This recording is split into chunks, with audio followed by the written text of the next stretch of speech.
Good morning, everybody. Or morning. I guess it's yeah, I guess it's the morning. Doesn't feel like I've been up for quite some time, I guess. So yeah, we will start with the title of the video. Stock market today. VIX triggered a buy signal, which was really yesterday. It's really kind of the VIX prepping for CPI, and the market is on the sell side still. So generally speaking, the title of the video is the narrative of the market for the time being. So do remember, well, going forward, I will try to at least make the title of our stream, relevant to the current market that you have, not just some random clickbait title that is just random. That is literally how the market is positioned right now. VIX is in a buy signal in preparation for a volatility event, which starts tomorrow, which is CPI. So hence, knowing CPI comes, we get volatility increase. So volatility, implied volatility is increasing this past week, leading into a volatile event.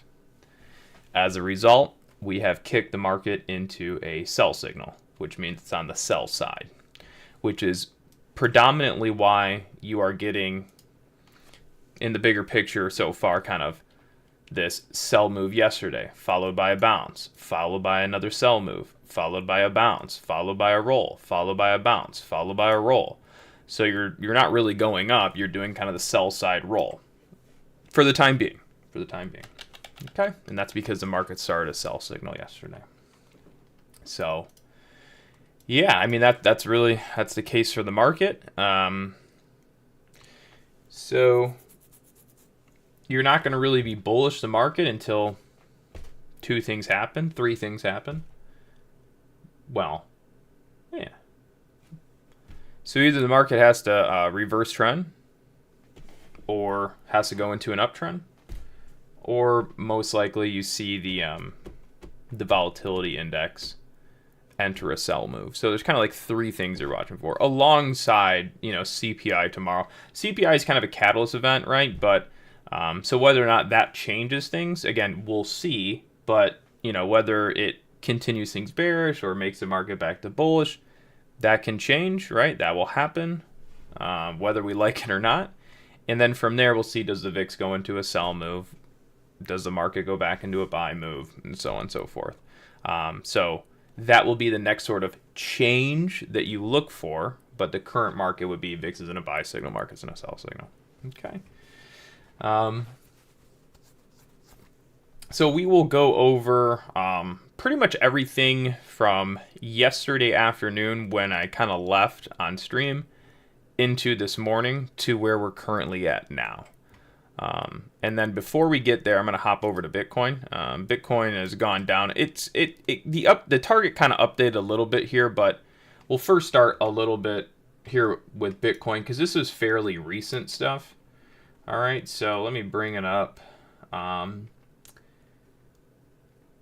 We'll start from like here, we'll start from here, I think. So this was from 15 hours ago. So this was like last night. So you guys will actually know what were before that, because on stream yesterday with you guys, remember we talked about Bitcoin having targets to the downside. So yesterday, I think when I was on stream with you, we were somewhere, I don't know, we were somewhere like around here maybe. I kind of forget, and anyways, we kind of had targets to here and to right there. Okay, for the sell side move. We talked about it on stream a bit, and then after I got off stream, I think I went to Twitter and talked about it. So it's in here somewhere. We'll get there. So I kind of want to start from there because it kind of gives the full picture of everything. So here's a good one. Right, so it starts here. So yesterday at 10:55 in the morning, that was the first post. Sorry. Target down to about 96,500 to 94,400. All right, and then we kind of continue on from there. If my cursor would work, I see why. So then we're going to move up to this next post, which is, basically saying, hey, puke face, targets, again, same thing, same targets, those didn't change. And then ultimately, we go into a mega sell move, and we get the top zone and the bottom zone, and then obviously market bounce. Now, by the time the market started bouncing, again, I'm not always sitting right at my computer to make every single movement, but after it starts bouncing, we're kind of retracing, right? So from here, I eventually, I think I was sitting down in the basement, chilling, and I took a peek, and I'm like, well, it would appear we should go back up at this point. So started pretty much providing some of the back test targets, which I was a little late to, because those would have been the targets even if we kind of saw it bouncing earlier. But 97,897, 98,226, as high as probably like 98.9 or something like that. I did a cleaner picture here, which would be targeting back to 97,897, 98,226, and then as high as 98,737. Okay, so that was kind of last night. After we hit the sell target, look for the retrace long, back up, because then that's where you would reset bearish, right? Because the market just basically likes to go from bearish to bullish, bearish to bullish, bearish to bullish, right? Unless it's like super trending, it's just going bearish to bullish in micro trends to a degree. So that was kind of the back test, right? If we go look at, I think it's behind this. If we go look at Bitcoin, just this morning, it got to a high of 98,313. And the maximum destination we were looking at, and why is this being weird? I don't even know what just happened. There it goes. So real quick, what was the maximum so 98,737 was the max there, and we got up to about 98.3. So we missed it by about $400 to like the absolute max side of that target zone. We hit the first two bull targets, and then the third one we kind of shied. At which point I started, kind of realizing like, okay, we're probably rolling now. So now our objective is to most likely go down and get some new downside targets, which would be this post here, which I even said I was slightly late to. I kind of recognized it a little quicker, but didn't really get to it. So anyways, by the time we kind of go up for the counter retrace targets, well, then we start to roll back. Start giving these updated targets here for Bitcoin back down to whatever price those are. Here they are. You can see it here, like 90, I don't know, is it 96,400 and 94,000 something. Okay. So, and then here we are now, which is, back to the Bitcoin chart. All right. And I even put a little handicap guy down there, kind of like, I don't know, market's breaking. That could be a bad thing to say. You're not breaking. But, crippling the market. That sounds terrible. I'm a bad person. I should just not. Okay. Anyways, moving on. We'll take that guy off. It's not a good look. So yeah, the target's still kind of down here. I mean, I would pretty much call it a target hit. We love to get exacts, but it's actually probably a little bit lower than that now. But anyway, so yeah, so that's just kind of like a short-term target. So really, just yesterday we saw a reason for the markets to drop here, then saw reasons for the markets to basically retrace up to here, here. And then just as this got enough weakness here, we kind of suspected we could roll down to here and here. All right. So this is just, again, simply like really just kind of some short-term trend stuff kind of taking place, and so on and so forth. All right. And so, so that's Bitcoin. Until I guess I find something else that I think makes sense, I won't really mention a new price target on that, or, some sort of idea.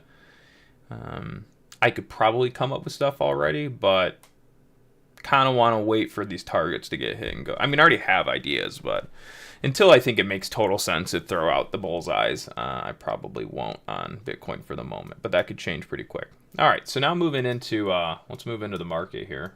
Oh, wait, what am I doing? There we go. All right, let's move into SPY. So,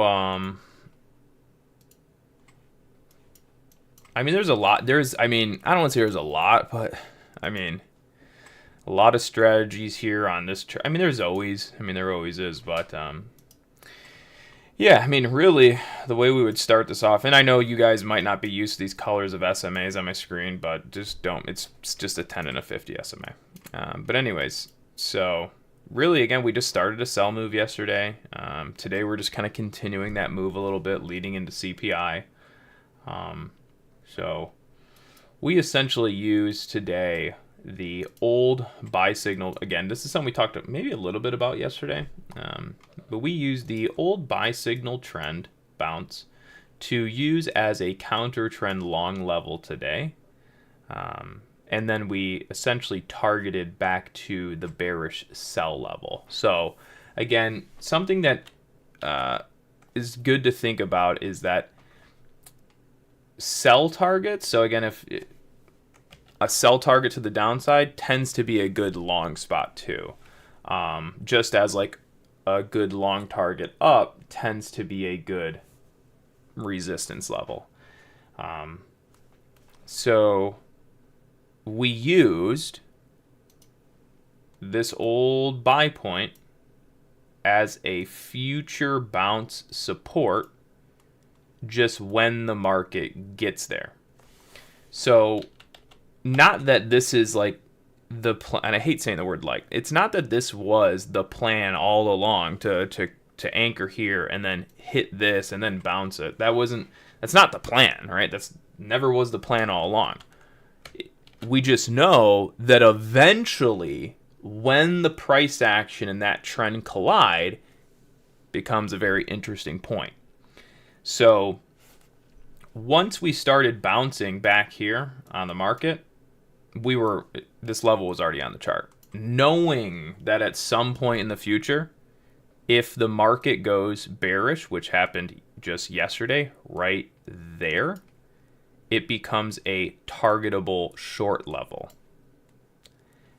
And short targets become long entry. And long targets become short entry, right? So if this old support becomes a short target on a sell move, then it can also be used as a long target or long entry. All right. So today, let's actually kind of zoom in to the extended hours. All right. So this is what it looks like pre-market. What we were just using there was an extended trading hours chart. This is what it looks like pre-market here. All right. So you should be able to get a pretty good idea of market up, then a little bounce. Okay. Now, I could see the question from a beginner, which would be, Connor, if I buy a bounce, how do I know to keep holding it, or if I should take profit on the bounce? The kind of when to let a winner run, or when to not let maybe a winner run, or when to you buy into something and let it run or not run. It's kind of a double-sided sword because there's so many nuances to the market. But I would say one of the ways of knowing when to maybe hold something a little longer, or if it even makes sense to do that, is knowing if you're on positive trend or negative trend. If you're on negative trend and you buy a bounce, the first thought should be it's a counter long that gets sold into until the trend is back to positive. If the trend's positive and you buy into a low support, you could be buying the dip. So you're not buying a dip if the market is bearish. You're buying a counter trend that's going to get sold into. So it's still a dip, but it's not a dip to rip, it's more dip to sell. So you have to be able to differentiate between dip to potential rip or dip to run versus dip to sell. Dip to sell is in bearish, dip to run is in bullish. So you have to have something that tells you, and you have somewhat conviction of whether you're positive side or negative side. All right. So knowing yesterday that we entered a sell move, and I will map off the start of the sell move for you guys that we've been talking about.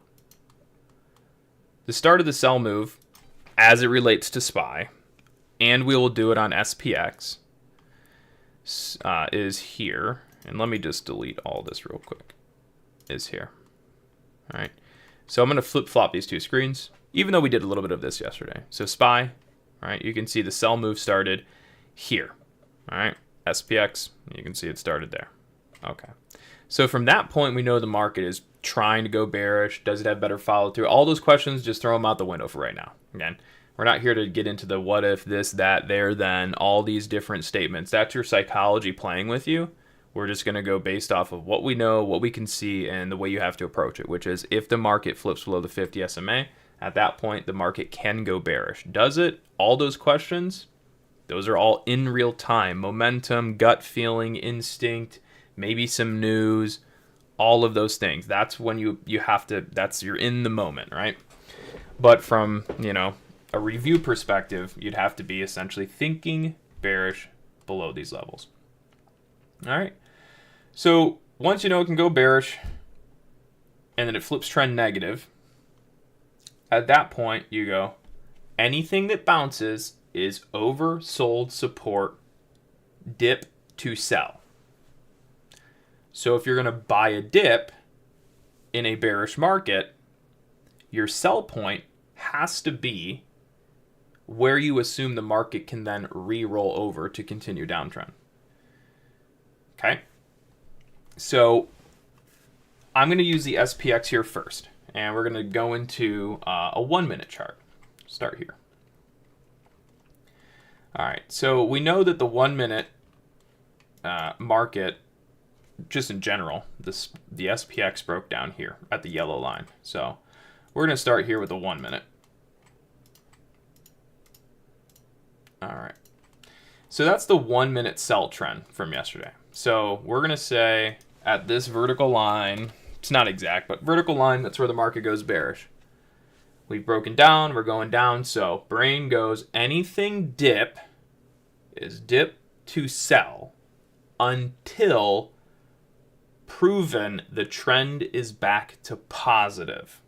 There's a couple ways you can dictate or determine if trends move back to positive. There's a few ways.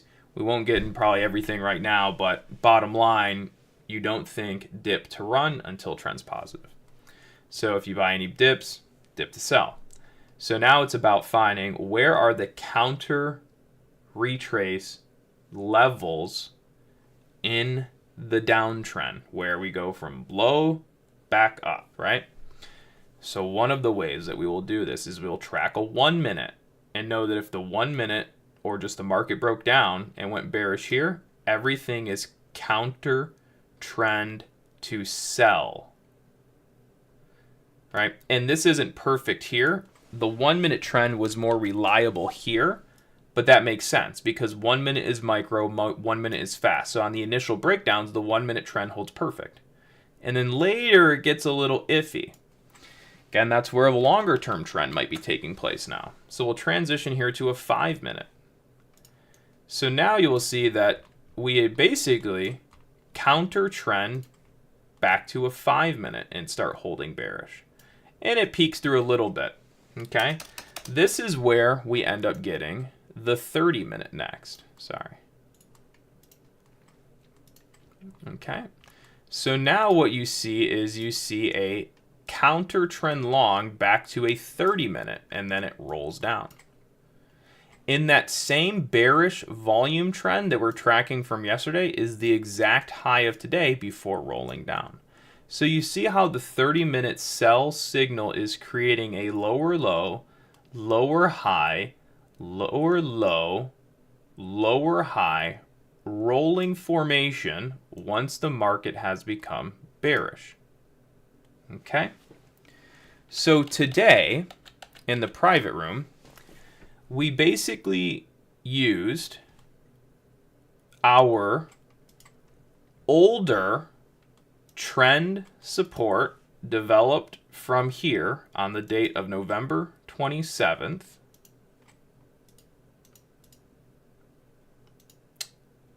Oh, SPX looks a little different. I see why, because we're on SPX and it's a little different, but yes, same jam. So kind of yes, kind of no, because it looks like it broke here, but we also use the SPY. So let me bring up the SPY for this for the time being.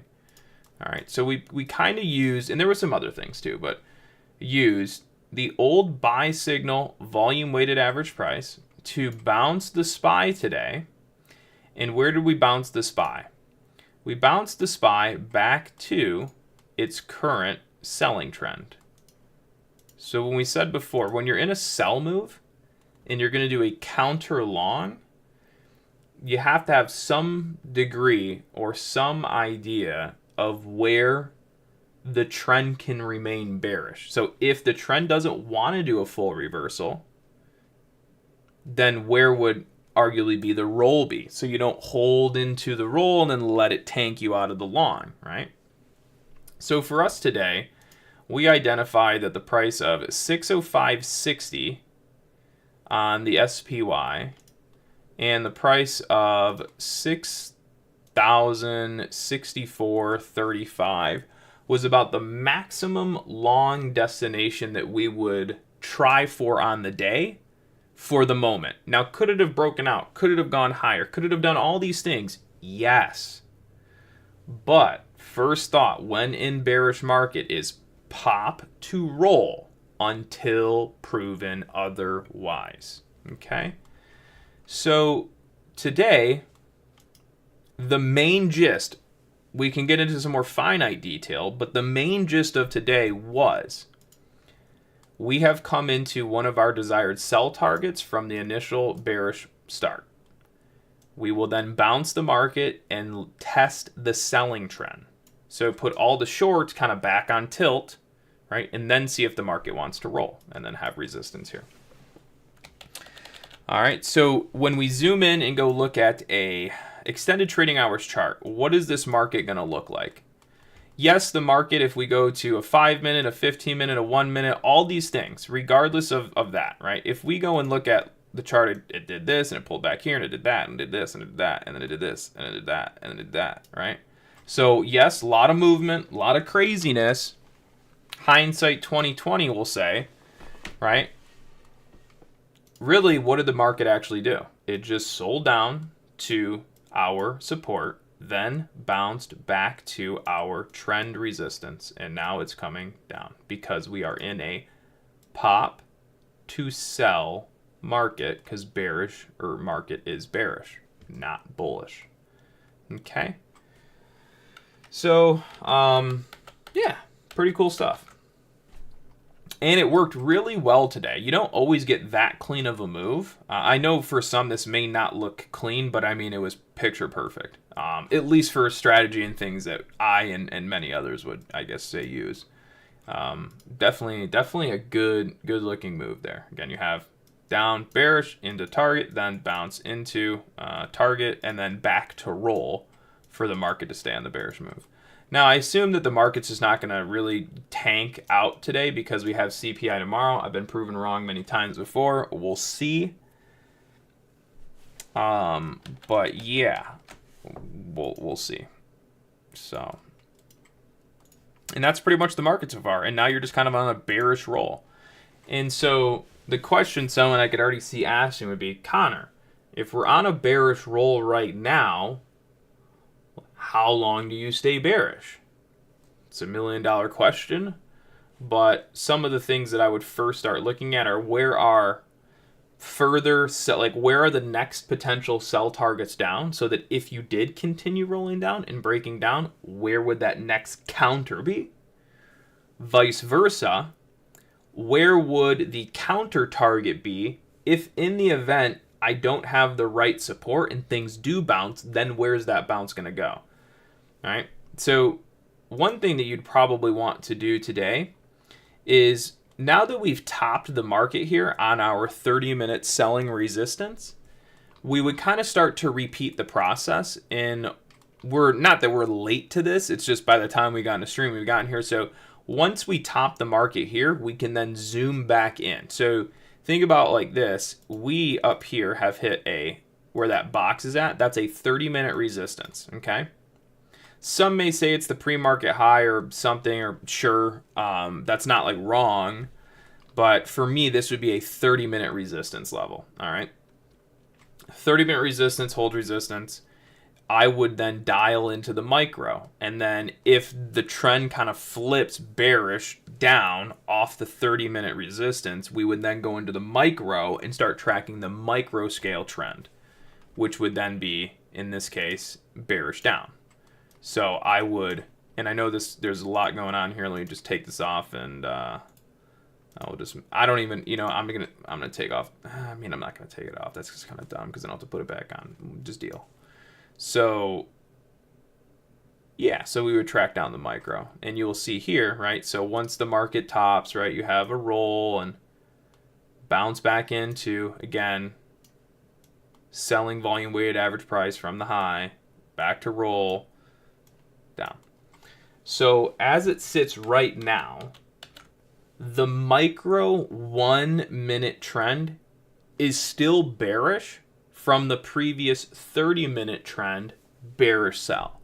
So you currently aren't even positive on a micro 1 minute volume selling trend from that high. So the way that I think about that is like, you're not really reversing a 1 minute trend still. Now, that has nothing to do with the market bouncing and doing that, right? Because trend's all the way up there for that. So there's a couple different ways you can kind of think about it, but the way that I would see that is we started our 30-minute selling trend from this high, and since then we've respected the 1 minute sell trend from that high, which has allowed the market to essentially do this kind of downswing, right? If we were unable to maintain that 1 minute sell trend, we could have easily done something like that. And instead of being downsided, you would have had more of a scenario where you end up having a formation that's like this, where it kind of pops and maybe resets to a lower high. And then maybe the market then comes down, or it stays up and whatever. But since the market had been bearish enough from this high to maintain the 1 minute sell trend, you're not seeing that sort of, push back, double top, lower high formation like that, because the market wasn't effective in squeezing out enough of the selling volume or the trend from that high to create that formation. Watching the VIX is a good intraday. Yes, for two. Yeah, I mean, the VIX is a good indicator just for, a deeper understanding of the market. It's not going to have a one-to-one relationship to TQQ, nor will it the SPY, SPX for that matter. But knowing when volatility is changing can do you a big benefit in understanding a market like QQQ, SPY, TQQ, all of those things. Absolutely. Again, it won't be a one-to-one, but it does help. Yes. So, yeah, the market, was a pop too short market. And as it sits right now, we are currently holding the 1 minute selling trend down. And real quick, I will show you how you can kind of derive, see like this high, all these highs right here. So the way that I would kind of go about knowing where that's at before it happens would simply be by tracking the previous sell leg. So I would start by doing something to the high here. See that? So when this sell leg went up, then came down, I would already start anchoring this and knowing that at some point the markets don't go in straight lines for forever, but eventually, most oftentimes, they will stop. And when they reverse, a lot of times we're going to hunt down that previous volume weighted average price. Okay. So now what will we do? Again, we would track it down from like here, like this. And even that, you see how that's not perfect? You see how we didn't get a perfect tag? I mean, that's fine, but at least you kind of had an idea of where it was at. And in this situation, to be honest, to be frank, in this situation, there's two legs. Okay, there's two legs. In this situation, there was one, right? You went up and then you just sold down. That's a leg right there. Okay. So in this little situation on the micro, you actually have two legs. This is what I would consider a leg, right to there. And then this would be considered like a leg. And then you had like two candles of like consolidation. Okay. So even though you shied here, you obviously retrace the previous legs 1 minute. So if we do it like this, or if you did it on the high here, you'll see how you hit in there. So when you get moves like in here, and when I say moves in here, you will notice how we come down, we retrace a bit, but don't get that volume weighted average price, and then drop out again. So we essentially took in volume here that got trapped on the long side and dumped out. So it's almost like you create a new shelf in there. But anyways, so there are situations where you won't get these immediate retraces to VWAPs, and it doesn't have to retrace, and you'll see something like this, where we dip down, and instead of retracing to the VWAP, you basically hold and then drop out again. When you see situations like that, the market's more weak, arguably. A lot of times you're seeing additional weakness, so much so that the market can't even retrace a 1 minute micro VWAP. And it doesn't have to remain weak for forever, but you're just seeing more additional weakness there. All right. And so when you look at this market from, and I got to take it off. It's bothering me. Maybe it's the color I don't like. I think it's just the color. I'm going to take this from yellow to, I don't know what I'm going to do yet. Light, yeah, it looks like the same thing. Maybe, I don't know. Orange, I can deal with orange. I don't even like that. I'm just going to take it off. I don't know what I'm doing. All right. So, again, even from the high, you haven't breached any significant 1 minute micro structure, right? You can see it. It's clear as day. From the high, down, retrace, hit VWAP, down, retrace, hit VWAP, down, / stay under VWAP, but then down, retrace VWAP, down. So still there hasn't really been much of a 1 minute micro trend bearish break. So I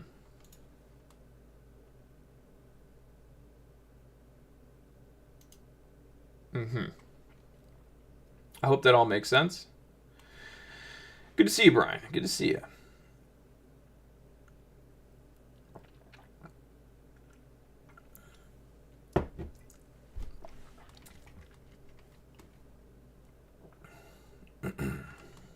Good to see you. So, yeah. That's really just it. It's just a bearish market. Hence the title of the video. Nice.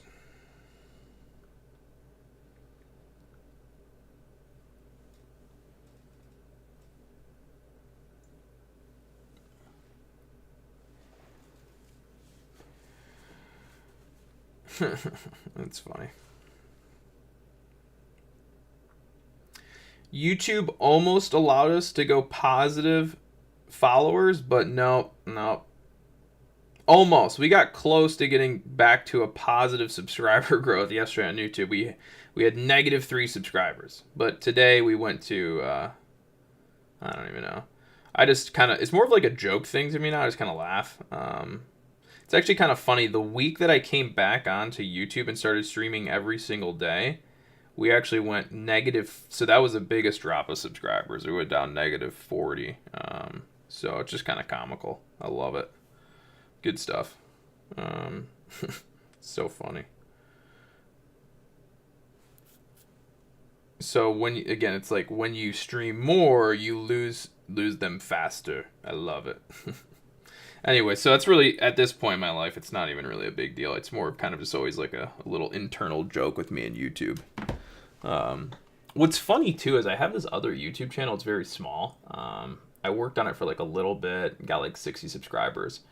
So over the past year, the account with 60 subscribers has lost no followers. So somehow this account that has like 60 followers never goes negative, just remains with the same 60. But then the one that has a lot of followers just always consistently loses followers. So how can one account never lose any followers, but the other one always, every single day, guaranteed go lose 5? So it's like, that's interesting.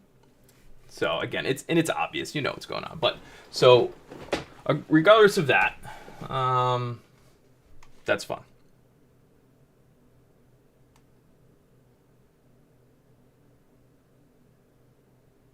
Yeah, it's all good, but I just find it funny. It's kind of comical.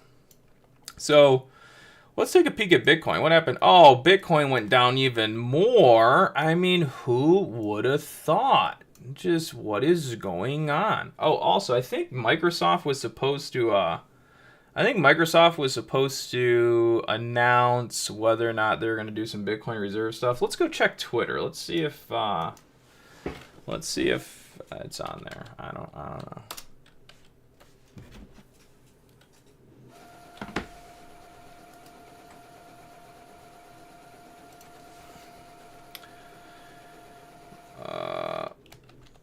Bitcoin, maybe Microsoft? I don't know. Let's see.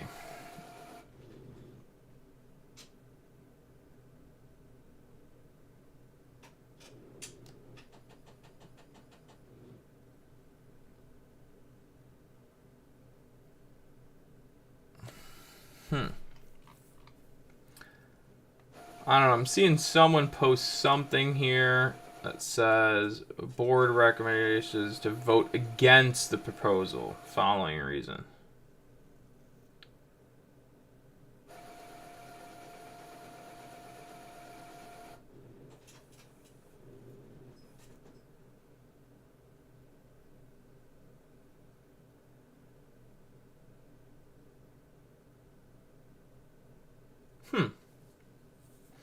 Yeah, so I don't know. There's this one thing I'm looking at that says no. So we'll see as more things come out. Let's see.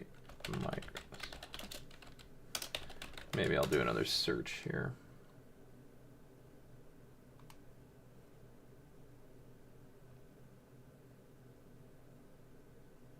Or unless that was some FUD. See, that's the thing, is you can never fully trust once you read one thing. You got to keep doing some.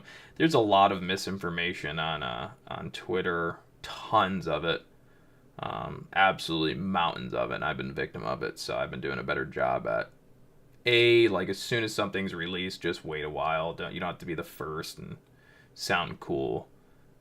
So I usually try to wait just a little bit, let things really come in. Check a couple different sources and stuff like that. Like one of the common pieces of misinformation I see with Bitcoin these days on Twitter is like, I gotta stop using the word like. I don't use it that much, but still, you gotta get out of the vocabulary. But one of the common things I do see on Twitter are posts of Bitcoin. The most recent one was talking about December 20th is. See, if you look at the past cycle of Bitcoin, in December it was booming. So this December it has to boom or whatever. And I'm looking at the chart and I'm kind of giggling because they're two different. It's like two different times. It doesn't even make sense. So it's just fun. I don't even know how to explain it. Yeah, so that's one that I see, just misrepresentation of analysis on Bitcoin being shared. I've seen that many times, along with I think I think there was a Jim Cramer post.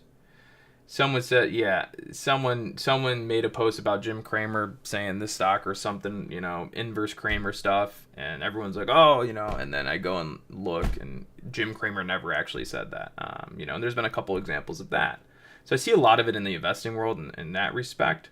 And there's been a few other things. So there's still a ton of misinformation that goes around, whether you're talking about Twitter or any media place for that matter. But it's still out there. So that first thing I read, I don't know if I fully trust it. So we'll see.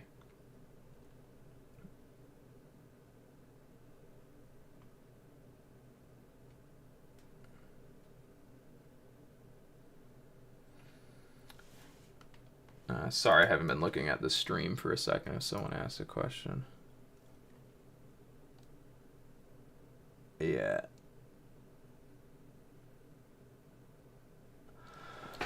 That is exactly it, Emmanuel. It's the Anchor VWAP. You actually said it. It's just backwards. VWAP Anchor. It's Anchor VWAP. It's on TradingView. It looks like, I keep saying that. I hate it.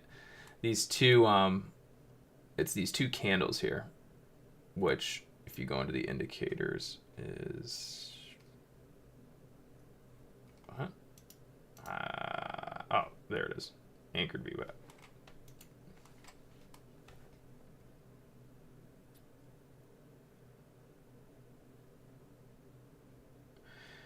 Thanks, Viet. Appreciate it. should I be concerned about my crypto trades? Everything looks horrible right now. So it's a big, it's the what if. It's always the what if. So I will say, Alex, no problem. So I will say that we are using the past. Again, take this with some grain of salt. Using the past. If we are using the past and somewhat rhymes, then we are closer to the end of the bullish cycle than we are the beginning.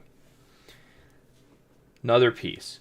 It was my dad's birthday the other day, so family was over. We're having pizza, the whole shindig, joking, singing Baby Shark, do do do do do do. That was funny. So we're all hanging out, and my nephew, which mind you is, he's not what you would call the finance guru, if you may.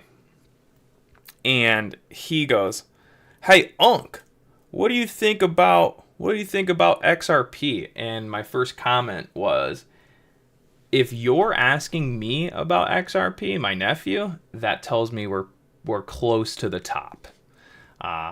Closer to the top than the bottom. That's for sure. And then the next day, XRP tanks. So, ironic, right?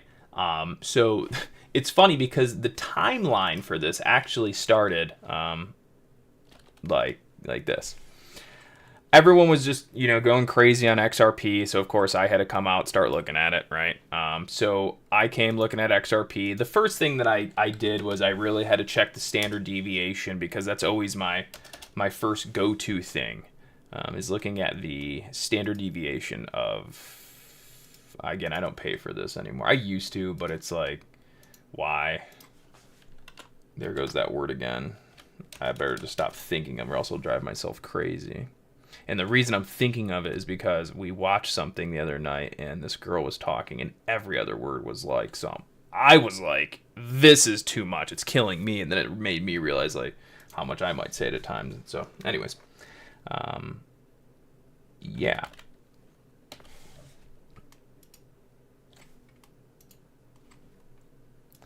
So first thing I like to do here is go into the standard deviation, at least check that. Lets me know kind of in the moment maybe how crazy the market is from a normal distribution pattern perspective. So eliminate dudes on Twitter, eliminate mainstream media, someone looking at a bull flag, whatever, and just say, how do we look based off of standard deviation, normal distribution method volatility? And right now it says sell. Does that mean it's not gonna go? No. Again, when you just take the current market and look at its distribution pattern from what we would call the mean, and this isn't entirely a perfect system by any means, okay? Not a perfect system by any means. Just basically means once the market got up to here, it's overbought, it's resistance. It's highly, highly, highly likely it's going to have a pullback. That can pull back for a little bit, be much worse, top the market. Could be a topping point for months and months and months that's then used as a breakout in the future. Why would it be used as a breakout in the future? Because if it's a top now and everyone sells it and then it doesn't break down for forever, then it eventually becomes where people get squeezed out, right? If something is a short or a sell zone and people short and sell it, and then eventually it doesn't go down enough and it goes opposite, people get pushed out. So knowing that it's also a zone where people sell and short helps me in the future that if it doesn't fully break down, then I know there's probably some degree of volume that was at least involved short that could get taken. You can start kind of building those ideas. So we have this top zone on XRP. So it's just funny because everyone's talking about, obviously, the price blew up. So I did a little bit of fundamental research on it, realized that it's trading at a 14,000 multiple right now. Um, so it's currently trading at a 14,000 multiple. How does that affect? Again, I'm not a true fundamental, analyst by any means, but some simple basic research that anyone that has some degree of knowledge in kind of the market and finance world could come up to a conclusion of. So it's base knowledge, but even that says it's trading at a 14,400 multiple. So I know that. Then I look at XRP and I go, oh, it's trading +3, +4 standard deviation. And then the next day, my nephew goes, what do you think about XRP? I'm like, it's probably in the top. Or wait, no, actually what happened was I look at the 14,000 multiple that day, then go to my father's for his birthday. My nephew asked me about XRP. I go, this thing's close to a top. And then I come back home, and then it was the next day. I looked and go, we're at +3, +4. I'm like, how ironic, how perfect. Then my retail nephew asked me about it, and the day he asked me about it, it's trading at +3, +4. So, as the saying goes, XRP has done a phenomenal job at getting customers, right? So, if they've gotten my nephew, who is hardly involved in finance and market investing at all, they've attracted him as a customer. I mean, who else is there left to get, right? That's the concept. How many more customers are out there if you have, a 19-year-old kid that's never invested or bought before? I don't know for sure, but that tells me probably more close to resistances than breakouts, right? Or bottoms.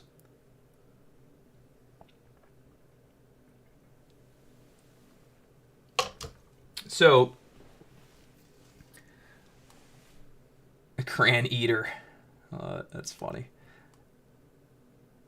So, regarding the cryptos, regarding all of this, everyone can only, go based off of what they know. I don't know the fundamentals of a ton of cryptos, but it's peaked this is something I should have, I don't want to say I should have died. I shouldn't have done anything. I'm exactly where I need to be in life. Everyone has their, you're on your own path, and I'm exactly where I need to be. Would have been nice to learn some of this stuff, more fundamental aspects of it a little sooner, sure, but I'm exactly where I need to be. So I'll probably do a little bit more research when I have the time, a little deeper dive on some of these other cryptocurrencies and kind of really learn about some of their fundamentals. And that's just only because now I feel like I'm at a place in time where I'm willing and my brain can rationalize it, and I will understand it enough, and I'm comfortable and kind of have the want to do so. So I think I'm exactly where I'm supposed to be in that regard. So I'm going to start doing that. As far as the technicals go and everything that I have learned and everything that I guess I do know, we would be closer to a top than the beginning, or closer to the end of this cycle than the beginning. And if those things continue to repeat, it is more likely you're gonna have to hold through some pullbacks to catch the end of this run on the crypto market or Bitcoin. So if Bitcoin isn't topping and we still have, like I said, another couple 100 days left in the cycle to the upside, I assume that couple 100-day cycle isn't going to be a straight shot up. It's going to have its setbacks and dips, and then if those don't top the market, everyone who thought it topped, they get squeezed out. So we're doing maybe a situation where we've gone on the run for a little bit, the market's trying to cool itself off, or people who think they know the top are trying to top it or selling it and shorting it, and the price is getting suppressed. And if they fail to hold it down, they eventually push themselves out. So we're just going through a little tug on the market. Totally normal, totally expected. It's not like this isn't expected for a pullback in this area. For those that follow the stream and have been on for a week, and I know we say a lot, this is totally a pullback area.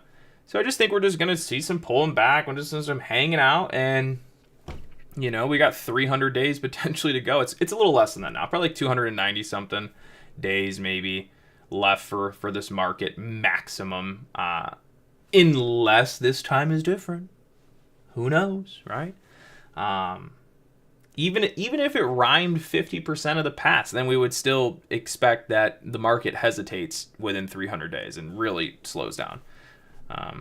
So that's how I take the market right now in the cryptos, and so on and so forth.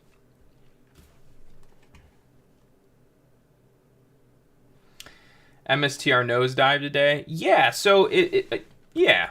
Well, I don't know. Actually, I looked at it earlier, but we are in a sell move on it. So I will say that we did. Actually, I did. It might still be there. Let's see. It would be on the 1 minute. Yeah, it's on the 1 minute. Wait. Yeah. So you can actually see I've been tracking the sell signal on MSTR already. So below this yellow line is a short-term selling move on MSTR, just as it relates to equity trend on MSTR. Not even considering Bitcoin for the moment, just looking simply at the equity trend on MSTR, we would be in a sell move. So I've already been tracking the sell move on MSTR. You can see here where this VWAP is at, and I could change it to red or what, but this green VWAP, that is the current selling trend. One of them, it's a 5 minute, but the breakdown in the sell trend on MSTR started here. So I've been tracking it since, and you can clearly see too, right? We had, and I actually talked about this buy move. I did say we were in a buy move the other day too. So the other day on Twitter, and I think maybe even here, we talked about, hey guys, and the buy move started, I'll show you. It's really cool actually. So it started at 380 something. So the other week we went into a long move here on MSTR. So the market pumped up. So that was a short-term long signal, which starts here. Then it just got demolished, and it sold all the way back to support, which is right about here, and started bouncing. So MSTR kind of goes through a bounce, trying to hold support, and then today, or yesterday, it broke back down support and goes into a sell move. And when I say it broke back down support, it had nothing to do with, not that it had nothing to do with, but specifically not looking at the price action and saying, oh, look, it broke down that. That's not what I'm looking at. Even though that's kind of true, I'm not specifically looking at this bottom and going, oh, so it broke that, so that's why it's going down. It's not what I'm thinking. It actually comes from the regular trading hours chart, 30-minute VWAP, as you guys very well know. So let's change this to a 30-minute, and I'll explain.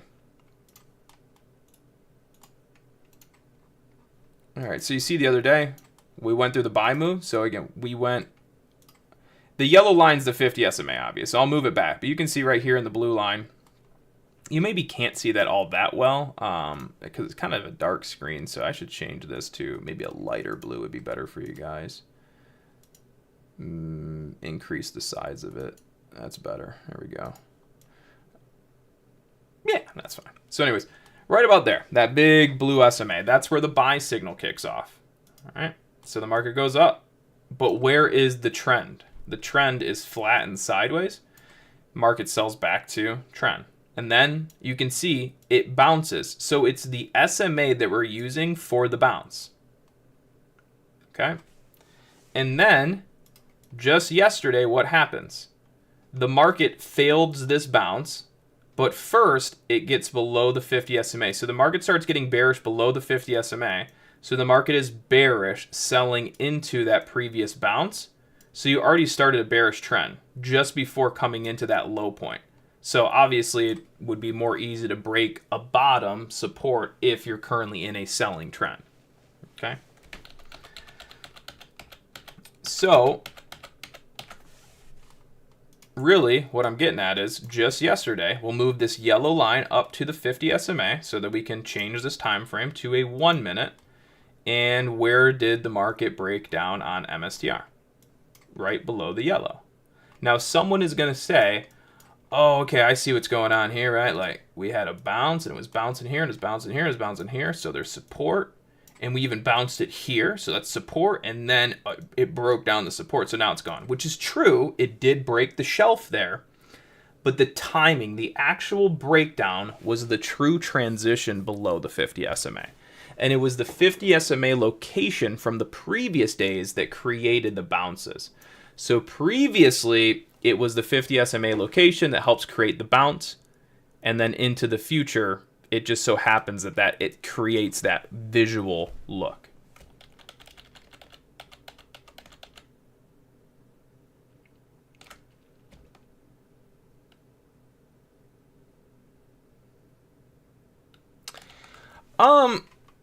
So Yeah, let me, 1 second. Let me get back to where I was here. So, that being said, to conclude with MSTR, MSTR started a selling move yesterday. Since then, the market is, so you can look at it this way.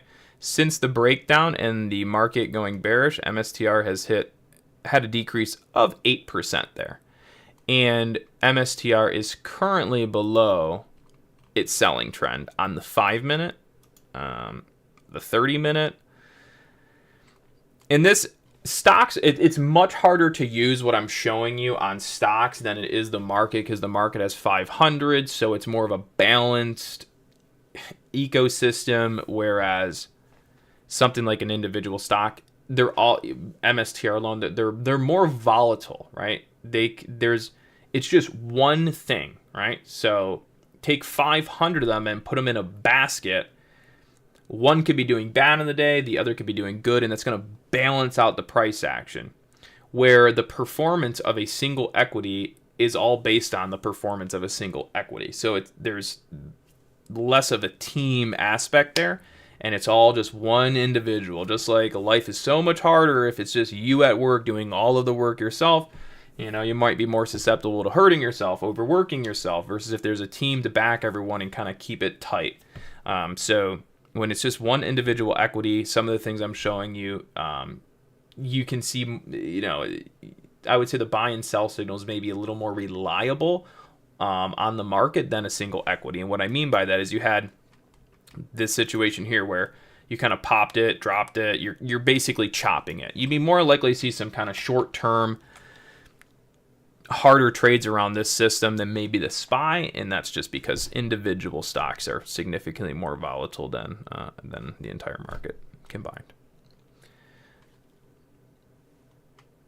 So let's go back, take a look at the market. Yeah, market's just staying bearish. Again, pretty straightforward there. Really no surprise. I don't like how thick that SMA is, though. It just looks weird. I guess I could deal with it, though. Maybe I will, maybe I won't. I don't know. I kind of like it when it's on the 30-minute, but on the 1-minute it just looks goofy. So yeah, you're just in a lower low, lower high scenario on the market is all. And yeah, well, let's track that 1-minute again. We actually are probably, it looks like there's a little flag pattern taking place on the SPY here, so we might get pressed out in a long here on the micro scale.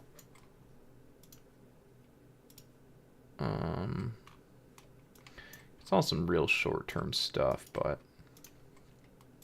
yeah, we're gonna get, if we do get pressed up. What about the 5-minute? Haven't even retraced the 5-minute. What about this last 5-minute high? Did get that one. Yeah, I mean, it's kind of, I mean, it's all micro stuff, but yeah, main gist is market's just still basically bearish. The VIX isn't really, the VIX hasn't breached the next level for volatility either, so and that kind of makes sense. I didn't well, I mean, yeah, the market's gonna wait for CPI tomorrow and things like that, so yeah, there's your little, again, there's your micro flag pattern breaking out. That one was pretty obvious, to be honest. You could see it. Up, flag. You can have flag patterns off the low. Someone might call that like a wedge or something, but I kind of like to visualize them as flags off bottoms like that.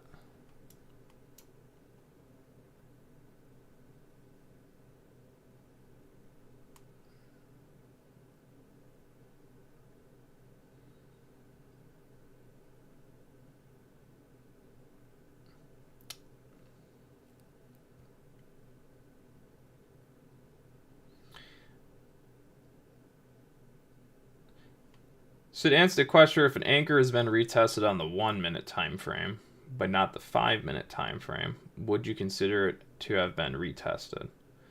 Or is it untested? I think the answer is in your question, to be honest. If you back tested a 1-minute, then you've back tested a 1-minute. If you haven't back tested a 5-minute, then you haven't back tested a 5-minute. All right, so that's exactly that. If you haven't back tested, you haven't back tested it. Just actually, like you're seeing here, if you look at the 5-minute volume weighted average price off this high, you have not tested it, which basically means at some point it's going to back test. And let's see here. Have we back tested this low? So this would be the next one on deck right here. Like, yeah, this one here, this 5-minute. So this would be the first 5-minute retrace level I would watch. Now this has to do with chasing price action and yada, yada, yada, but we just know that you would obviously get this 5-minute prior to getting this high 5-minute, because in order to get the high 5-minute, you would have to go through here first. So it's kind of one of those things where the only reason I would be looking at this is because there was a lower high on the 5-minute set in here that has yet to be tested. If we check the 5-minute lower high that's right about here, that one's already been tested. So that's kind of out of the question, right? So if we go to here, that's been tested now. Even if we moved it to the candle that kind of breaks down, it's been tested here. So that tells me the next 5-minute retrace is this box here, and it would be this leg right there. And then obviously breaking through that would then put us to the next 5-minute. Unless for whatever reason there was another level that, you know, maybe should come in play, but yeah, no. So I think that probably answer that.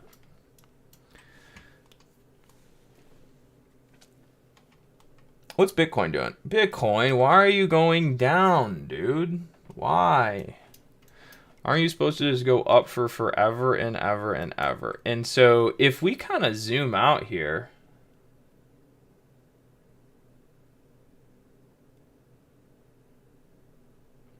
yeah, so, you know, I like the 1-minute for some things, but the reality is most of your better, bigger moves are going to come from bigger time frames, generally speaking. Yeah, so for example, today on the SPY, watch this. So today on the SPY,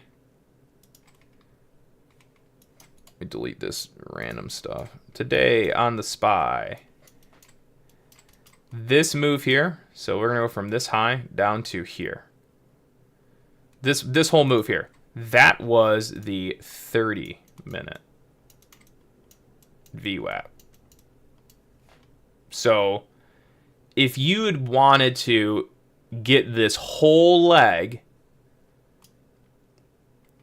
you would have had to be, it would have been more of a 30-minute setup. And the reason I say that is just because it's just the way it is. It's just the way it is. Well, I'll take you to the 30-minute. So if you think about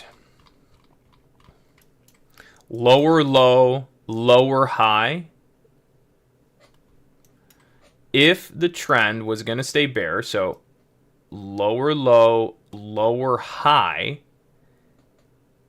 and the 30-minute's going to go all the way back to its base structure like this, or see this bounce on the 30-minute, if it's going to go stay down to, again, it's going to go back to, it's a 30-minute lower low, lower high roll. So, and you can see from the high, there hasn't really been a green candle to try to reset anything. Versus if you look at a 5-minute, within that 30-minute roll, you've had the 5-minute chart reset a candle here, reset a small little bounce there, and reset a bounce there. Yet the 30-minute still hasn't even done that. And if you look at the 1-minute, the 1-minute has had tons of freaking candle retraces, this, that, and the other. So that to catch that whole leg down, you'd have to be trading more of a 30-minute short roll than anything. And then you'd have to live through every 1-minute and then every 5-minute reset to get that whole roll, with no guarantee that it continues to roll like that.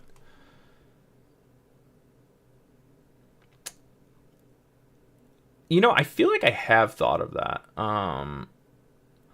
The only one that I've really ever tried was but that is a thought that's crossed my mind. I haven't had a ton of time to research it, but that is something that I've started thinking about. And the most recent one that I did was with MSTR. So I took MSTR's +4 standard deviation, sell, short, rejection. So if we take this bad boy and we go up here, so I did it with MSTR.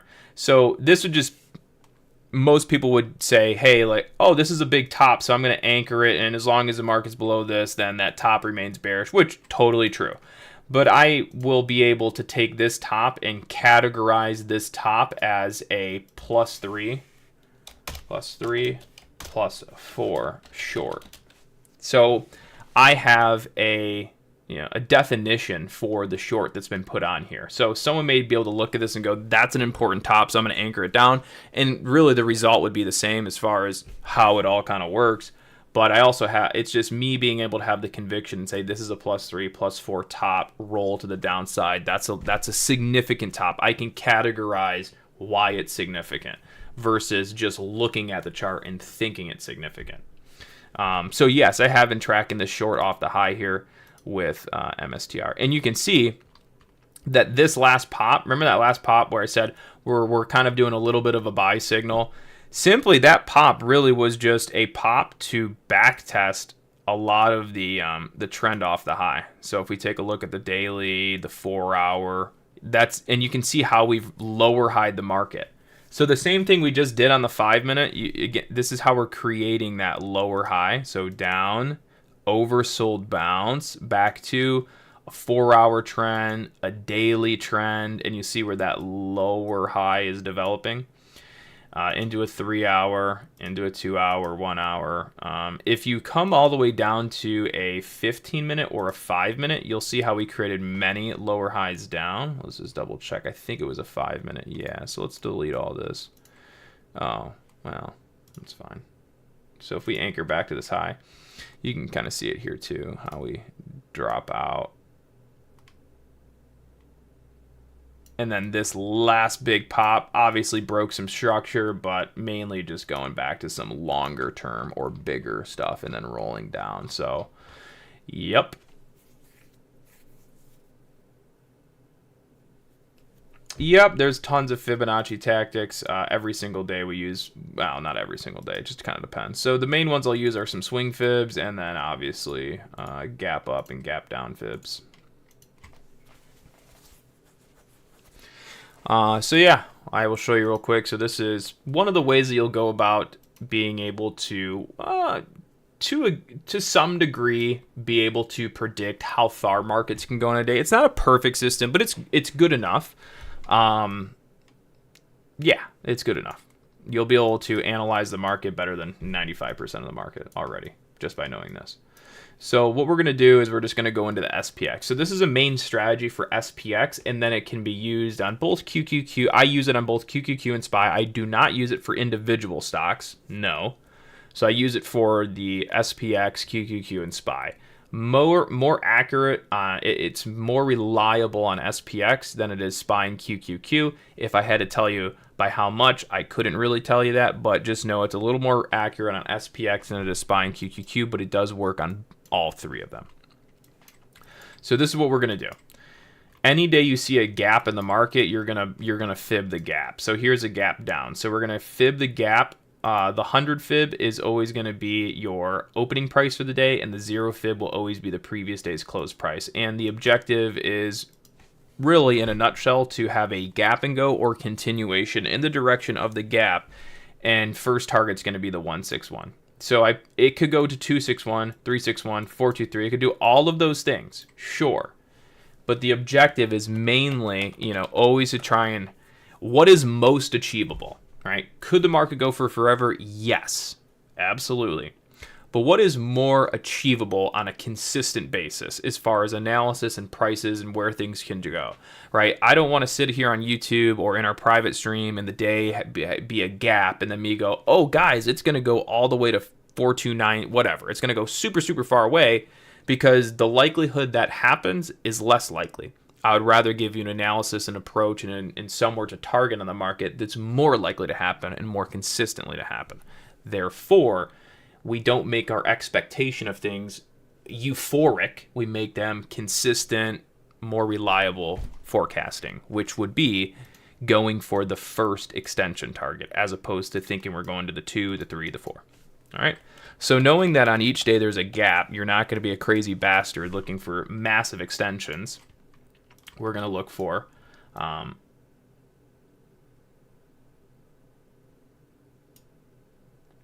we're going to look for the 161. All right. So there's a lot of gaps in this, but I can start just, I'm going to go to, sorry, not a daily chart. We'll go to like a 30 minute is always pretty decent for this. And I know you're saying I'm implementing fibs after I review my trades, and the anchor view apps are more successful.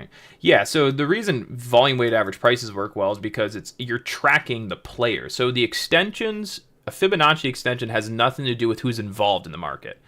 And who's involved in the market, in a way, dictates liquidity to and from and buys and sells, right? Fibonacci extensions have nothing to do with how, true volume of the market, but volume weighted average prices off of what has already happened or happening are a true reflection of that's taking place in the market in real time.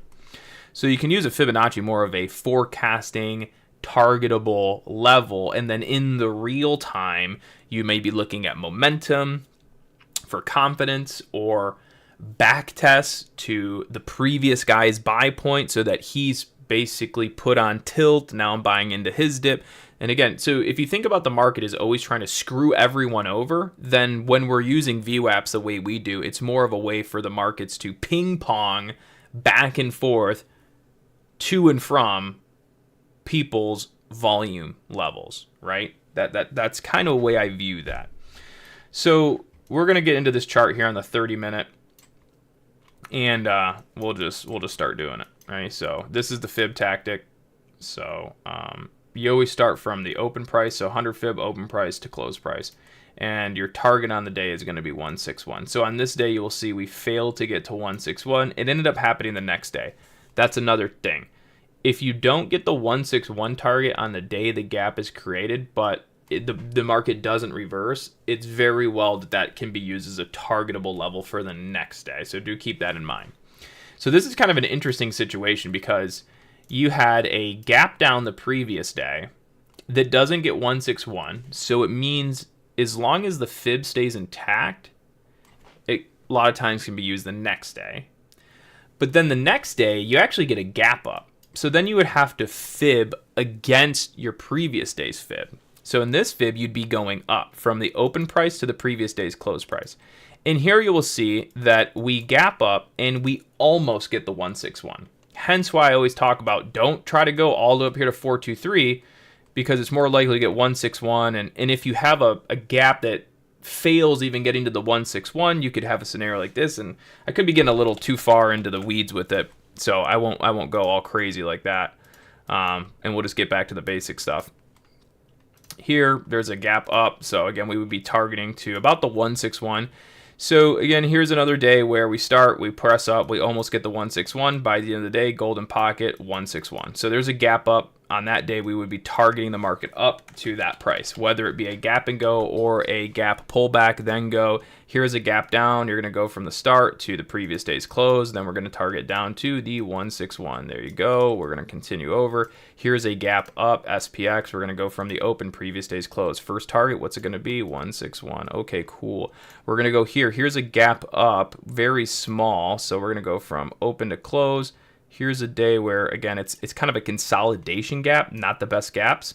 So that's another thing is you can see the price action of this gap is it's kind of like coming in a consolidation wave. So sometimes you'll have these in-between consolidation gaps where you kind of just know they may not be the best. But anyways, here you go. Here's another gap up. So you're going to go from open, previous day's close. See, here's a day where even in the consolidation, you still get the 161. Market tops out, then gets smoked. All right.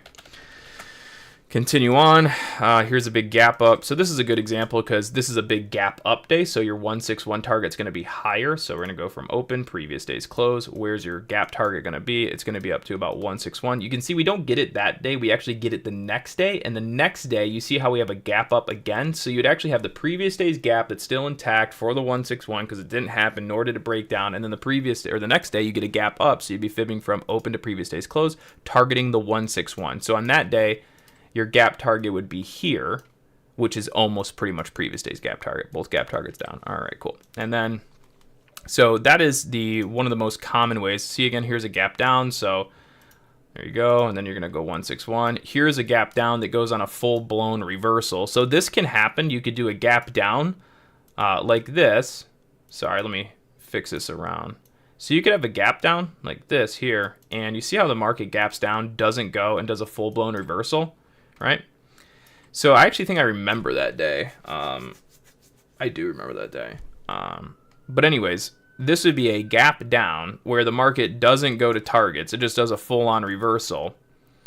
And so you have to know if you're at a big support. So for us, this was a mega support level. So I think we were coming into a huge weekly support level there. I'm pretty sure. I could double check, but pretty sure we're coming into a huge weekly support. So on this day, you have the gap down continuation fib strategy, but you also see that you're at a mega weekly dip buy support. So the weekly dip buy support would say you're supposed to be buying the dip here to higher low the weekly chart, but your intraday gap system says you're supposed to be arguably hoping to go to 161.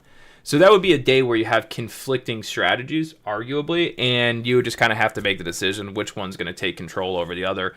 And so it's a matter of what you use and what you like and understanding where they fit in your toolbox, which would be on this day, I'm not going to be trusting the gap down go while we're first tag weekly support, all right? What's going on with the old... Oh, you're saying there's a disgusting shakeout on ES. How do you mean? It's probably just a normal back test, to be honest. I mean, but I mean, yeah, that's a decent bounce. Yeah. I mean, one could argue the market's been going down all day, you know. You have CPI tomorrow, so why would the markets just break down and sell off for forever when you have CPI tomorrow that maybe the market's going to use positive, maybe they use it negative. So is today a day where you should expect to just blow the market's shoes off in one direction or the other? Maybe not. So I would contribute a lot of today's kind of up, down, this, that, you know, a day before CPI. And whether that's right or wrong, you know. No, can't really run a fib on ES. I mean, I could, but it's not, the ES doesn't have gaps like that. So that fib tactic doesn't work for ES because ES doesn't have gaps. Or wait, am I saying this incorrectly? Yeah, no, because yeah, you can't do it like that. I mean, they do have gaps, sure, but like I said, it's a target that's used for SPX and SPY, ES, futures. All right, so even if we, you know, regular trading hours, you see how, you know, it's just not as clean. I can tell you right now.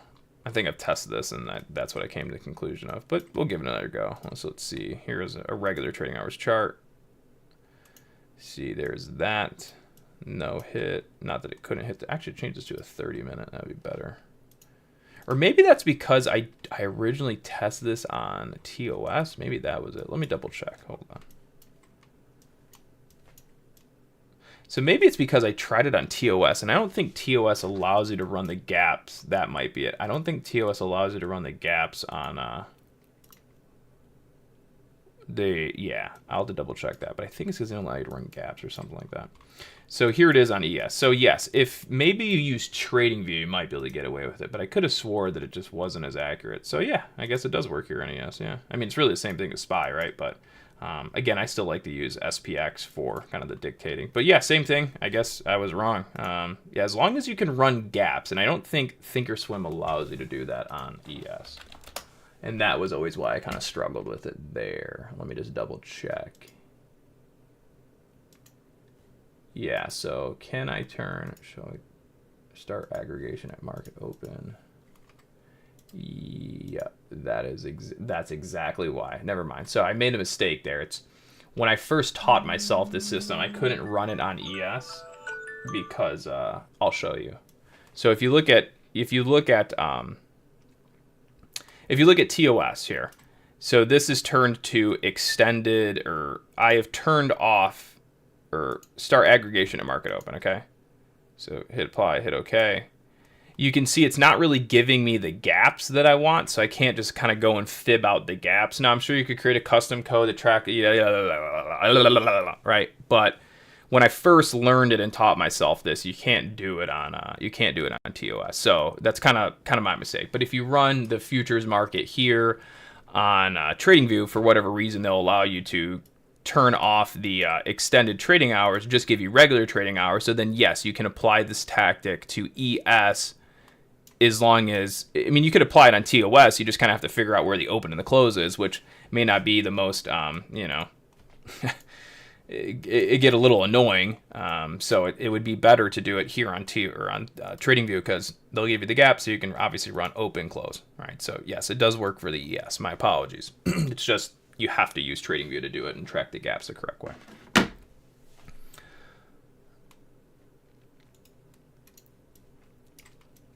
It's a little bit of a different way of doing things. Again, a lot of people like to track high-low fibs. I would say less people do this. Now all of you will try and do it. So there's more people are adding to it, but yeah, less people will know to do this. More people will track highs, lows, things like that. Let's go check on Bitcoin. Bitcoin, what are you doing? Why are you going down? So it's always a good time.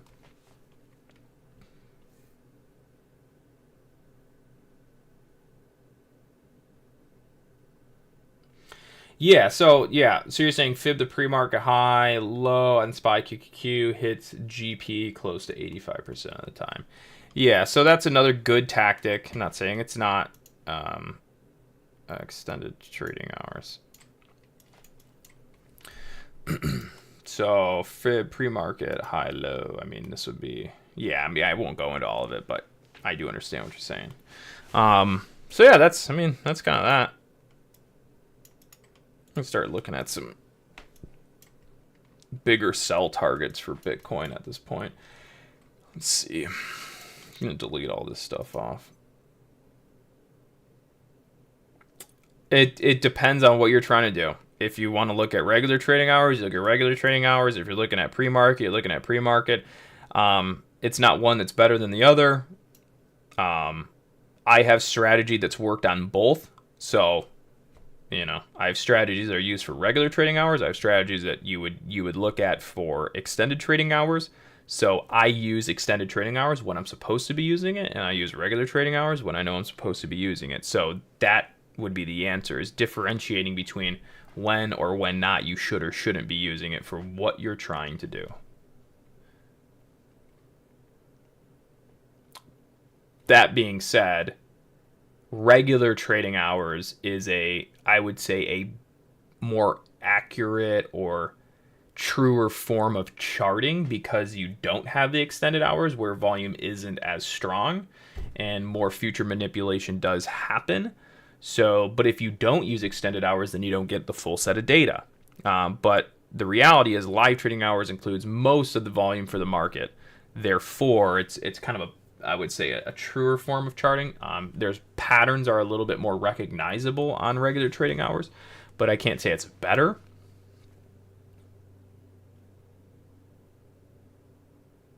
Nice.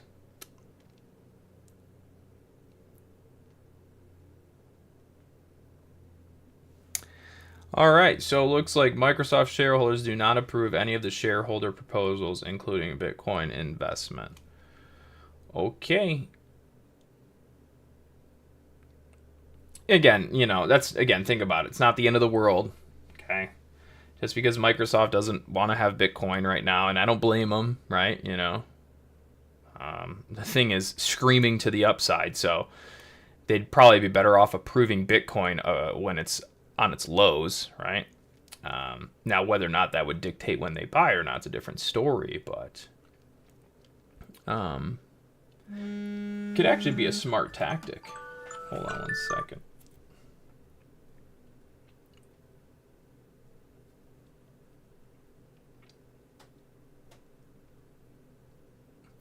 Could actually be a smart tactic by Microsoft not to approve right now. They could be playing mind games, right? Big corporation doesn't approve it, could create short-term selling, and then wham, you know what? We change our mind, Or they could just say, you know what? We think they did say something, or maybe they didn't, but actually I haven't even looked at it. I'm thinking about that. Maybe that FUD article I saw. I would say, well, no, that's just because never mind. I would just say that, if you looked at the Bitcoin price, and you think, oh, well, cycles are going to repeat, well, then maybe it makes sense not to get on board now, and maybe the next time it goes through a big bear market cycle, then we'll approve it, get on board, and slam it at the lows, right? That would probably be the best decision as far as timing goes if cycles repeat. If cycles didn't repeat, then you could miss the boat. But again, one thing that I've learned is that markets always go up and they always go down, and they don't go in straight lines for forever. And usually this time isn't different, right? As far as the psychological euphoria high-low swing thing goes, right? So Google just cranked up their quantum computing power. Haven't done my own research on that, but the little bit of research I'm reading from the internet is basically even with that computing power, they still won't be able to. I think I was reading something about qubits, which I know nothing about, but from what I did read, they said that it could do, say, X amount of qubits, in whatever time. You would need at least a couple thousand of those or a million of them to crack the code for Bitcoin. And then even if someone could do that with quantum computing that Satoshi wrote in the white paper, the whole development team behind Bitcoin and everyone that watches it already has a secondary measure that if computing power ever advanced so much that they could create, a fork that makes it, kind of like the new version of, and not 256, but double it. Again, this is all stuff that I'm basically just starting to learn because of that happening. So I'm fresh on it, but so far it seems like there's already, people on it that have been thinking about this for years now in that regard. Also, the other funny thing that I read the other day, which is a perfect post, which was, so everyone's scared about their Bitcoin getting hacked with, quantum computing, but, that's why I'll just put my money in the bank because I know it's safe there, right? So if you're worried about quantum computing hacking Bitcoin, then it's like then everyone's bank account's even more vulnerable. Bitcoin would be still more secure than your bank account or your website or anything that you have secured your data in. So that's the funny thing, is that the argument now that quantum computing is going to damage Bitcoin just means that everything else below Bitcoin is significantly more vulnerable than Bitcoin now. So you know what I mean? It's just so, it was kind of funny. It was like the perfect post. Like, oh, now that quantum computing's there, I guess I won't keep my money in Bitcoin. I'll just keep it in a more secured bank because the quantum computing can't hack that.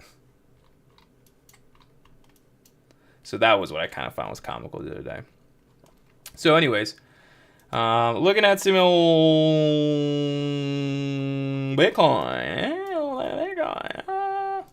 Sorry. Just joking. All right, so, like I said, I'm starting to kind of look towards some lower targets on Bitcoin now. What I'm doing here is just finding, I like this one. So I like this as kind of the next target down, probably. Yeah. So this is going to arguably be my next target down for Bitcoin.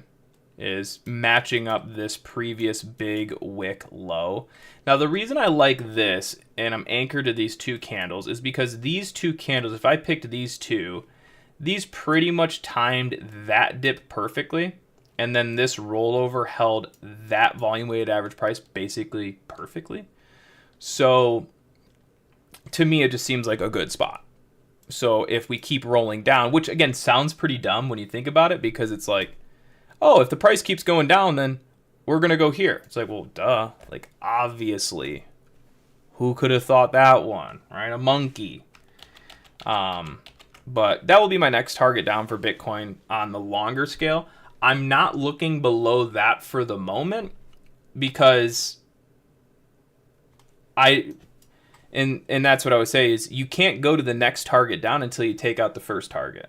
All right. So earlier, what was our target on Bitcoin? Pretty much where it's at now, right? So if you go look at the Twitter, which I won't bring it back up, but if you go look at the Twitter and everything, we pretty much said, hey guys, we're targeting Bitcoin like down to here. It was that's not it, like down to like right here or something like that. All right, so we've done this target, and actually it's probably a little higher than that. Maybe it was like right there. I think it was right there, something like that. So when we were up here, we were targeting here. And now that we've kind of flirted with that and we're arguably opening the door for here, now I'll look here. So I just don't like to look too far ahead on some things until the door opens. Right? I don't want to go, hey, we're going here, and then I got to walk through 5 doors first, because what if one of those 5 doors stops us from going there? So it's more of when the door starts to open, then I like to kind of start creeping in that way. And now that it's, 12:41 and Microsoft didn't approve, and that was a big hype news event, it could be a little bit of a catalyst to kind of help sell the market down to the target, right? So we're arguably now maybe giving the markets more of a reason to continue the move down. So that's kind of something else that I'm thinking about now that this whole Microsoft thing has come.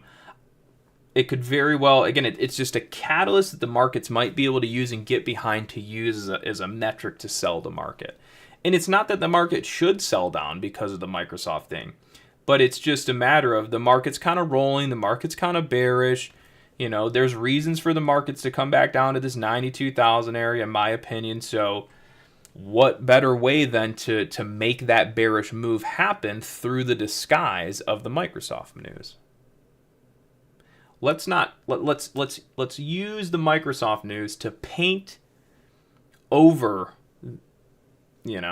So a lot of times the markets will already kind of be trying to do something, but sometimes they just need a little push.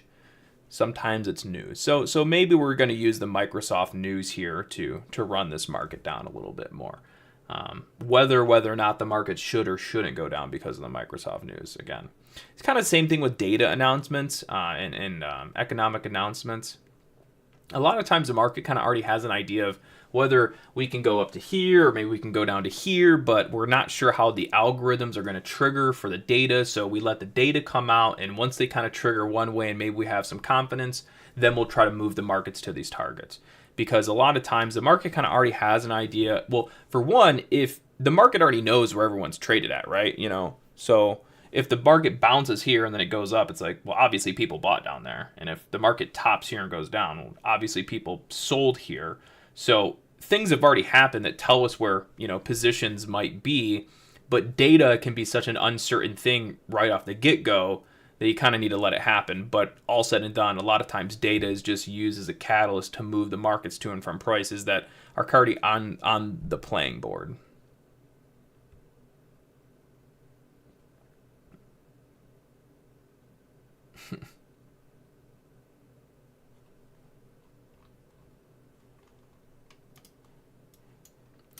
So yeah, like I said, if we can take out this low, then I'll look there. That being said, I know, actually, I kind of forgot something, a little something, which is the previous, and I do kind of think we're gonna break it.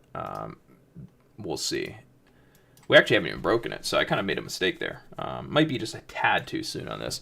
Before we can get that next target down, we still got to take out the daily support that we used to bounce the market the other night. So, which is, wow, that's a lot of stuff. I need to, I'm going to just redo all of this here. So we still have daily VWAP support right there. So until we get below that, we're not going to shelf dive the market really. So there's still a little bit of work that we'd have to do, but it's starting to kind of give those vibes that we're going to do it. So, and the side note too, remember, if markets don't go down, what do? They go up. So if you ever pick a target or somewhere where you're trying to get to on the downside and it doesn't go immediately, or it has to bounce, then go up, then reset to go down, we're just going to be basically looking at the opposite, which is, okay, so if we don't immediately go down and then we start to go back up, what are we going to do? Well, we're probably going to backtrack the previous leg. So I would start looking at this leg here, the most developed leg of recent, put it there, then I'd be going here, something like that, and then I'd be taking this 15 minutes, something like that, and I'm like, okay, cool. And, you know, then I would just be basically looking at these little targets back up, you know.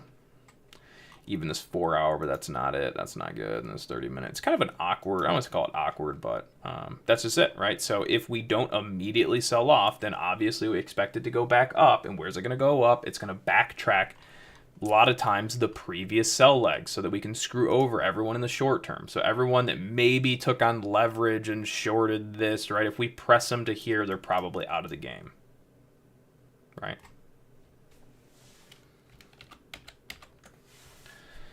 So just because something may not go the way you want immediately, just think of what is the opposite of what you're trying to do, right? So if you're trying to go down, the opposite would be go up. Well, where should you go up to? Maybe a price that would screw over a bunch of people that just participated in the market.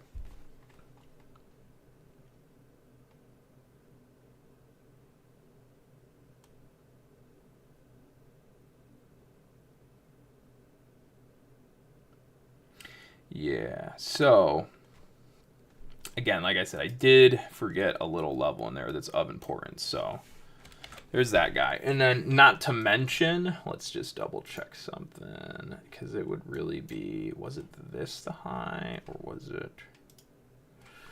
So what if we dot? So really be dot. Yeah, this is it's starting to kind of get to the point where the market's going to get kind of, I don't know. I mean, you got, so as things develop, this becomes our daily target on the upside now. So if you take this, just take this here, take this candle up, and then this candle down, or wait, just that whole candle, that big red one. You can see how if we take the low of it, the market has retraced that low. And now this is where the market would have to hold a higher low to prevent, obviously, it dropping. So if markets can create higher lows, which we already tried yesterday, bounced a bit, we're kind of hanging here today. So if the markets can create a higher low here, it's actually kind of normal. It just doesn't look the greatest, but we'll see. So if the daily can create a higher low here, then whatever. But yeah, and say we don't, right? Say the market dropped out, did something like that, we would be looking for these VWAPs to chase down the market from the high and then use them as a counter target in the future. So again, it just kind of depends on how things work themselves out and line up. But for the moment, we are actually over a little bit of a support there. So this is a daily support that hasn't quite broken down. So and that's why I targeted down here yesterday. Yesterday when you saw me put the targets on the screen and to do the whole Twitter post, it's because I was targeting the daily pullback to higher low creation point, which was here, which was derived from this previous low. So if you see, the market had hit support, hit this low, bounced up, but it hadn't created a higher low on the daily. So we pulled it back to the volume weighted average price on the daily previous low, and now this is where the daily gets to try to create a higher low. And if it does, it could actually set up a scenario where the daily bounces to then just lower high anyways. So right now we're kind of going through the daily chart roll, daily chart support hold, and in between so far what you've kind of seen me talk about is just some short-term targets that are in between that daily stuff. And the next daily sequence down would be to here. So when I was saying I'm kind of thinking we go down to here, that's because kind of assuming this low breaks, we'll see. And if we do, we're going to go down to here. And If we don't, then obviously we don't. And we're gonna, again, we might, I was gonna say, we've already bounced it once, rolled it down. We'll see. I mean, this is so far kind of working in a bearish way. But like I said, so this is currently the support. It's not a big difference, but you currently have support kind of in that area. And that's because we haven't broken down that daily level. So I kind of forgot that and kind of jumped the gun a bit. 12:49. All right, well, I'm going to hop off. I got to meet some people for a meeting here, anywhere from 1 to 2. I told them to text me 30 minutes ahead of time before they come. I haven't gotten a response, so I guess it's just kind of the story of my life and how things normally go, eh? Yeah, so cheers. Hope you guys all have a great day, and I will catch you back tomorrow. Like I said, we'll probably try to be a little more consistent, at least come on for an hour a day, maybe 2. Give you the whole rundown, the spiel, let you know where the targets are, things like that, and then hop off. So anyways, cheers, guys. Have a great day, and I'll catch you in the next one.